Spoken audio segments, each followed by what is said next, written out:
Hello guys, এই ছাক্কুটা দিয়ে আজকে দেখেন কত সালাদ বানাইলাম আমরা।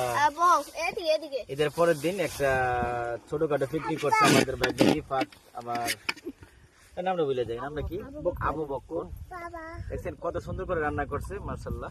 এদের সাথে আছে আবার ডিম আছে, সালাদ আছে, লেবু আছে। এই তোমরা কি ঘুরতে আসছো আজকে? হ্যাঁ, ঘুরতে আসছি। কার সাথে আসছো? আমাদের সাথে? হ্যাঁ, চিনি লাগতেছে মনে হয়। এর পাশে দেখো আজকে এই পেঁয়াজ আছে, পেঁয়াজ করলাম অনেক স্বাদ। হ্যাঁ, এই যে চিটাগাঙ্গেরা বুঝছেন নি, এই পেঁয়াজ বেশি খায়। এই চিটাগাঙ্গেরা এই পেঁয়াজ গুলা খাবারের সাথে অনেক বেশি খায়। যদি ভিডিওটা ভালো লাগে অবশ্যই লাইক শেয়ার করে আমাদের পাশে থাকবেন। রিফাত এই আয়োজনটা করছে, আবু বক্কর তার ফ্যামিলি, তার বাচ্চারা আছে পাশে, বাচ্চাদেরকে নিয়ে আসে। আজকে অনেক রোদ, ঠিক আছে, রোদের ভিতরে এখন তারা ওইদিকে নিয়ে আসে। রোদের ভিতরে অস্থির হয়ে গেছে, একটু সময় যাওয়া। কি অবস্থা তোমার? কি কইছি তুমি আমার ভিডিও করতে?